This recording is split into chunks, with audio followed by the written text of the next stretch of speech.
வணக்கம் நண்பர்களே. புதிதாக மாந்திரீகம் கற்றுக்கிறவங்களுக்காக இந்த பதிவை நான் போடுறேன். இந்த பதிவில் நாம் தொடர்ச்சியாக அஷ்டகர்ம சித்தை பற்றி தான் பார்த்துட்டு வந்துட்ருக்கோம். ஏன் இந்த அஷ்டகர்ம சித்தை நான் தொடர்ச்சியான காணொலியாக போடுறேன்னா, அஷ்டகர்மங்களை செய்கிறவங்களுக்கு பேர் தான் மாந்திரிகவாதி. நீங்கள் தாந்திரிக முறையில் அஷ்டகர்மங்கள் செய்தால் 100% பலிதமாகாது. இந்த அஷ்டகர்மம் செய்யணுன்னா ஒவ்வொன்றையும் நீங்கள் தனித்தனியாக சித்து பண்ணி வச்சுருந்தால் மட்டும்தான் அந்த வேலைகளை நீங்கள் சிறப்பாக செய்ய முடியும். அதுக்காக தான் இந்த காணொலியை நான் போடுறேன். இந்த அஷ்டகர்மங்களில் அடுத்த தரம் பார்க்குறப்போது பேதனம் 8ற்கான மந்திரம், மாராணம் 8ற்கான மந்திரம், அதை சித்தி செய்கிற முறை, அதை பற்றி தான் நம்ம பார்க்க போகிறோம். இந்த அஷ்டகர்மங்களில் பேதனம் 7வது கர்மமாக கருதப்படுது. பேதனத்தினுடைய அதிதேவதை குபேரன்.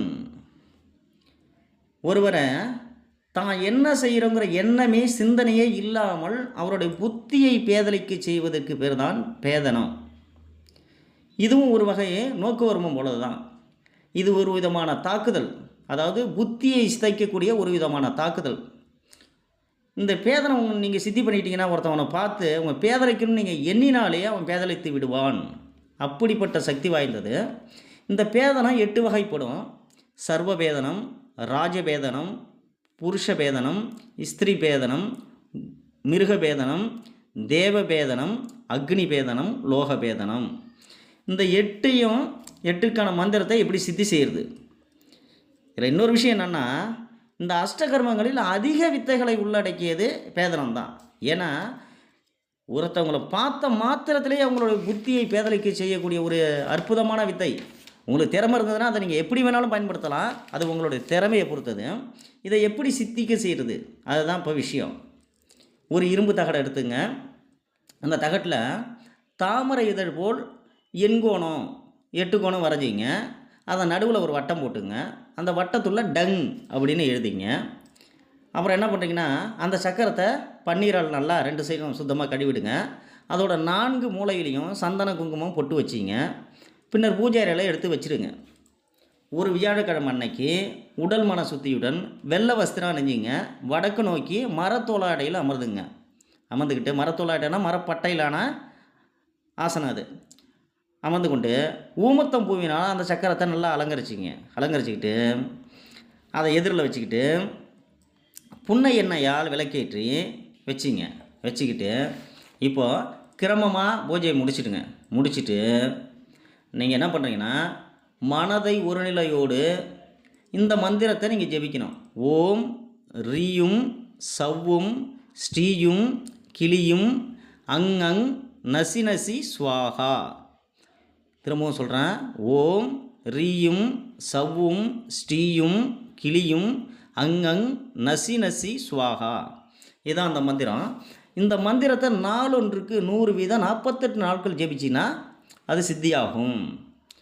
48 நாட்களும் கிரமமாக நீங்கள் பூஜையை முடித்து தான் அந்த உருவம் நீங்கள் கொடுக்கணும். இது சித்தியான பின்பு நீங்கள் தேவைப்படும் வேலையில் நீங்கள் பிரயோகம் பண்ண எண்ணினால் நீங்கள் என்ன பண்ணணுன்னா, மூச்சை நல்லா உள்ளடக்கி உள்ளே இழுத்துக்கிட்டு உள்ளடக்கிட்டு, நான் இப்போ சொன்ன பார்த்தீங்களா, இந்த மந்திரத்தை 3 முறை நீங்கள் ஜெபித்தால் போதும். 3 முறை மனதால் ஜெபித்தால் போதும். எதிரில் இருக்கவங்க உங்களை பார்த்த மாத்திரத்திலே அவங்களோட புத்தி பேதலித்து மிரண்டு ஓடி விடுவார்கள். உங்களுடைய எதிரி யாராக இருந்தாலும் சரி, யாரை நீங்கள் பேதலிக்க வைக்கணும்னு நினைக்கிறீங்களோ அவங்க பேதனமாகி மிரண்டு ஓடிடுவாங்க. அல்லது நம்மளுடைய எண்ணம் எதுவோ நம்மளுடைய எண்ணப்படி அவங்க செயல்பட ஆரம்பிச்சிடுவாங்க. ஒன்று புத்தி பேதலித்து ஓடிடுவாங்க, அல்லது உங்கள் எண்ணப்படி அவங்க செயல்பட ஆரம்பிச்சிடுவாங்க. இதுதான் அந்த பேதனத்தினுடைய மகத்துவம். இந்த பேதனம் இதில் இன்னொரு விஷயம் என்னென்னா, ஒரு மனிதனை எப்படியெல்லாம் ஆட்டி படைக்க முடியுமோ அப்படியெல்லாம் ஆட்டி படைக்க முடியும். ஆனால் இதை சிறப்பான முறையில் நீங்கள் சித்தி செய்யணும். சித்தி செய்தால் மட்டும்தான் நடக்கும். பேதனத்தை வெறும் தாந்திரிக முறையில், அஷ்டகர்மங்களை தாந்திரிக முறையில் நீங்கள் செய்யணும்னு நினச்சிங்கன்னா அது பலிதமாகாது. அடுத்ததான் நம்ம பார்க்க இருப்பது மாராணம். அஷ்டகர்மங்களில் இது 8வது. இது தனக்கும் தன்னை சார்ந்தவர்களுக்கும் வேண்டாத அல்லது கேடு விளைவிக்கிற யாராக இருந்தாலும் அவங்கள மாராணிக்கு செய்வது, அதாவது அழிக்க செய்வதாகும். இந்த மாராணத்தினுடைய அதிதேவதை யமன். மாறானம் 8 வகைப்படும். சர்வ மாறானம், அரச மாறானம், சத்ரு மாறானம், சர்வபூத மாறானம், சர்வ ஜீவ சந்து மாறானம், சர்வ விஷ மாறானம், சர்வ தேவ மாறானம், சர்வ ரிஷி மாறானம். மாறானம் 8ஐயும் எப்படி சித்தி செய்கிறது அப்படின்னா, இப்போ அடுத்தது ஒரு வெள்ளி தகட்டில் சூளம் வரைஞ்சிங்க. வெள்ளி தகடுனா அதை எப்படி சுத்தி செய்யணுமோ எல்லாத்தையும் சுத்தி செஞ்சுக்கிட்டு அதை வரைஞ்சிங்க. அந்த சூளத்தினுடைய அடிமுனையில் கம் அப்படின்னு எழுதிங்க. பின்னர் சனிக்கிழமை நாளில் உடல் மன சுத்தியுடன் தூய்மையான இடத்துல கருப்பு நிறை உடை அணிந்துங்க. கருப்பு நிறை ஆடை அணிஞ்சிக்கிட்டு தெற்கு நோக்கி அத்திப்பலைகளை தான் நீங்கள் அமர்ந்துருக்கணும். அமர்ந்துக்கிட்டு உங்கள் எதிரில் நீங்கள் சக்கரை வரைஞ்சி வச்சுருக்கீங்க போய்கிட்டுங்க பார்த்தீங்களா, அந்த சக்கரத்தை வச்சிங்க. அதனை சுற்றி கடலை மலர், ஏதாவது ஒரு கடலை மலர் வச்சிங்கன்னா, மாறாணத்துக்கு கடலை மலர் தான் வைக்கணும். அதுதான் உடனுக்கு உடன் பலனை கொடுக்கும். அதை வச்சுட்டு கடலை மலரை வச்சுட்டு அதன் எதிரில் வந்துட்டு வேப்பெண்ணெய் ஊற்றி விளக்க வச்சிங்க. சத்துரு அழிக்கணும், சத்துரு தம்பனம் எல்லாத்துக்குமே வேப்பெண்ணெய், வேப்பங்கட்டை, இதுதான் வேப்பெண்ணெய் வச்சு விளக்கேற்றிங்க. இதர பொருட்கள்லாம் வச்சு நல்ல முறையில் கிரமமாக பூஜையை முடிச்சிடுங்க. பூஜையை முடிச்சுட்டு நீங்கள் என்ன பண்ணுறீங்கன்னா, மனதை ஒருநிலைப்படுத்திங்க. படுத்திக்கிட்டு இந்த மந்திரத்தை நீங்கள் ஜெபிக்கணும். ஓம் ஆம் ரீங் ரீங் சிம் ரீங் கிளி ரீங் ப்ரீங் ப்ரீங் ப்ரீங் ஸ்வாஹா. இதுதான் அந்த மந்திரம். திரும்ப சொல்கிறோம் பாருங்கள். ஓம் ஆம் ரீங் ரீங் சிம் ரீங் கிளி ரீங் ப்ரீங் ப்ரீங் ப்ரீங் ஸ்வாஹா. இந்த மந்திரத்தை நாளொன்றுக்கு 108 விகிதம் 48 நாட்கள் நீங்கள் ஜெபிச்சிங்கன்னா மாறான சித்தியாகும். இந்த மாறான சித்தியானா தனக்கு வேண்டாத மனிதர், துன்பம் செய்கிற விலங்குகள், தீராத நோய், தீங்கு விளைவிக்கும் துஷ்ட தேவதைகள், அரச பதவியிலிருந்து கேடு செய்யும் பாவிகள், இவங்க எல்லாரையுமே நீங்கள் அழிச்சிடலாம். அதுக்கான விதை தான் அது. வேண்டப்படாத பொருளை, தீமையான பொருளை, தீமையான நோக்கு உள்ளவர்களை மாறாணம் செய்வதுக்கு பேர் தான் மாறாணம். அவங்கள வீழ்த்துவது தான் மாறாணம். இந்த மாறாணம் பிரயோகிக்கும் முறை, இந்த எந்திரத்தை வரைஞ்சி 108 உரு கொடுத்துங்க. கொடூர விலங்குகள், துஷ்ட தேவதைகள் நடமாடும் வீடு, தோட்டங்களில் நீங்கள் போய் ஸ்தாபித்து விட்டால் வச்சிட்டிங்கன்னா அந்த இடத்த வந்து நெருங்கவே நெருங்காது.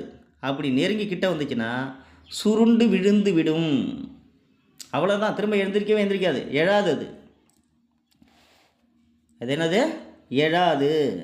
சுருண்டு விழுந்தது தான். தீராத நோய்பட்டவர்களுக்கு இந்த எந்திரத்தை விபூதியில் வரைந்து 108 உரு ஜெபித்து அந்த விபூதியை அவங்க பூசிக்கவும் கொஞ்சம் உள்ளுக்கு சாப்பிடவும் நீங்கள் கொடுத்தீங்கன்னா அவங்க உடம்புல உள்ள நோய் நீங்கிவிடும். உடம்புல உள்ள விஷத்தன்மை நீங்கவும் இந்த மந்திரத்தை நீங்கள் ஓதி விபூதியை அவங்களுக்கு உள்ளுக்கு கொடுத்தீங்கன்னா அந்த விஷத்தன்மையும் இறங்கிவிடும். உலக உயிர்களுக்கெல்லாம் கேடு விளைவிக்கின்ற பாவிகளை, உங்களை துன்புறுத்துகிறவங்கள நீங்கள் வீழ்த்துன்னு நினச்சிட்டிங்கன்னா இந்த மாறான சக்கரத்தை வரைஞ்சிங்க. அந்த மாறான சக்கரத்தில் அவங்களோட பேரை தலைகீழாக எழுதிக்கிட்டு அவங்களுடைய காலடி மண்ணையோ அல்லது முடியையோ அதை கூட சேர்த்து வச்சு சுருட்டி ஒரு கருப்பு நூல் போட்டு நல்லா கட்டிக்கிட்டு அவங்க நடமாடுற இடம் அல்லது சுடுகாடு, முச்சந்தி, இங்கே எங்கேயாவது ஒரு இடத்துல தேர்ந்தெடுத்து யாரும் பார்க்காம நீங்கள் போய் புதைச்சிட்டிங்கன்னா அவங்களுக்கு உடனே மூச்சு அடைக்கும். உடம்பெல்லாம் அக்னியாக பற்றி எரியிறது மாதிரி இருக்கும். நிமிஷ நேரத்தில் உயிர் பிரிந்து போய்விடும்.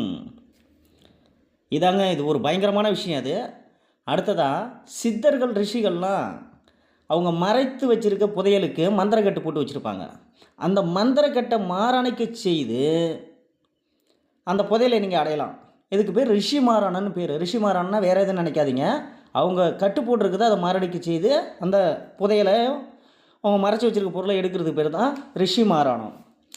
தீமை செய்கிற யாராக இருந்தாலும் அவங்கள நீங்கள் வீழ்த்தணும் அப்படின்னு முடிவு பண்ணிட்டீங்கன்னா அவங்களோட மூச்சை உள்ளே அடக்கி இழுத்து நல்லா அடக்கிங்க. மனதால் 3 முறை அந்த மந்திரத்தை ஜெபிச்சு அவங்கள அப்படி பார்த்தீங்கன்னா போதும், உற்று நோக்கினீங்கன்னா மதிமயக்கம் ஏற்பட்டு கீழே விழுந்து விடுவார்கள். விழுந்தவங்க தான், எந்திரிக்கவே மாட்டாங்க. இது எல்லாமே மாரணத்தினுடைய சக்தி ஆற்றலாகும். இதை நல்ல வழிக்கு மட்டுமே பயன்படுத்துங்க. தவறான முறையில் காசுக்கோ பணத்துக்கோ ஆசைப்பட்டு தவறான முறையில் நீங்கள் பயன்படுத்தினீங்கன்னா கொடிய துன்பத்துக்கு ஆளாக நேரிடும். கவனம் தேவை. செய்து பயன்பெறுங்கள். எல்லோருக்கும் நன்மை செய்யுங்கள். அடுத்தடுத்த காணொளியில் நாம் சந்திப்போம். நன்றி, வணக்கம்.